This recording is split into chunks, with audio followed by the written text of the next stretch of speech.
So we know lectins and oxalates. We talked about how, depending where you're at along the health spectrum, you need to be wary of including those. What other foods do we need to be wary of when it comes to our gut health? Things that can disrupt that. Yeah. Well, gluten, I don't know, a lot of people say, "Well, I can handle gluten." Yeah, over time, eventually that's gonna catch up with you, and the biggest challenge that we have with gluten is that it's how they make it, how they process it, and, I don't know if you've had this conversation on your podcast before, but there's 2 major problems with gluten. One is glyphosate.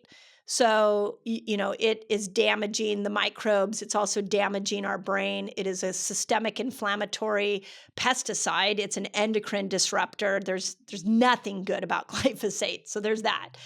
But when we're talking about the microbes, we have to remember that the type of wheat that's being grown, at least here in America, has a special hybrid of wheat, and it has a component in it called Bt toxin.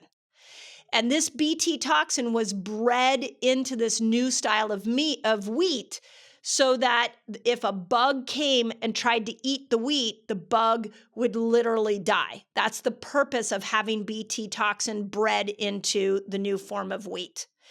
Well, what's your microbiome made up of? It's made up of bugs. So if you are eating, even if it's organic, gluten or wheat, there's gluten in a lot of things.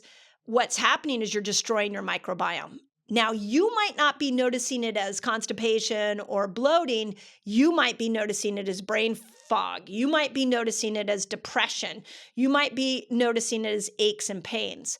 I have yet to see anybody do well on a gluten diet or having gluten in their diet.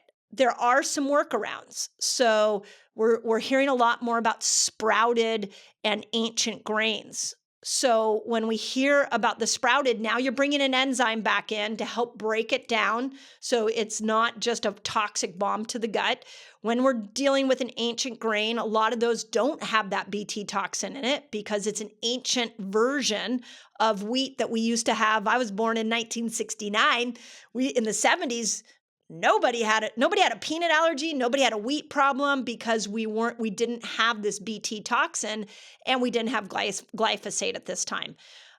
If I go to Europe, I'll eat wheat because they, typically especially in France and Italy, the laws around the type of wheat, the respect for this ancient style of wheat is much bigger.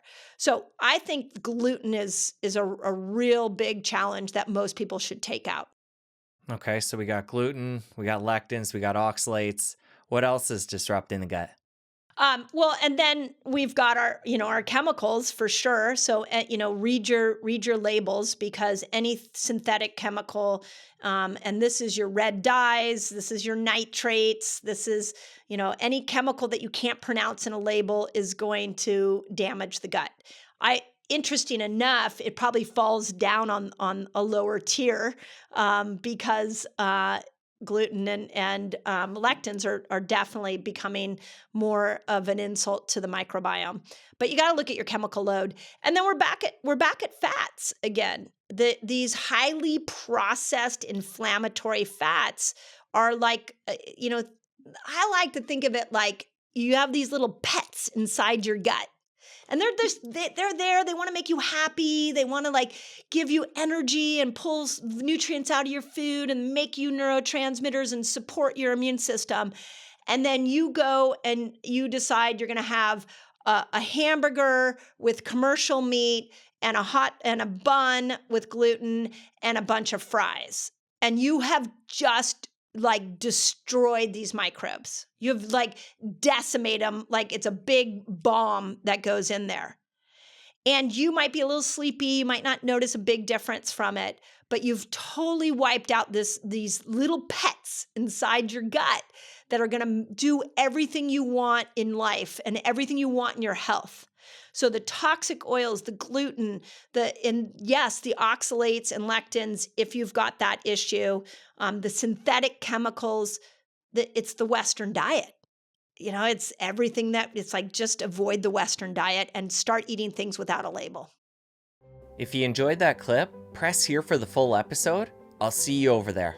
But what we're doing right now is we're just having women push on through every day of the month, and that's destroying her hormones. And now you've got PCOS, you've got infertility, you have mood disorders, you have menopause, perimenopause, like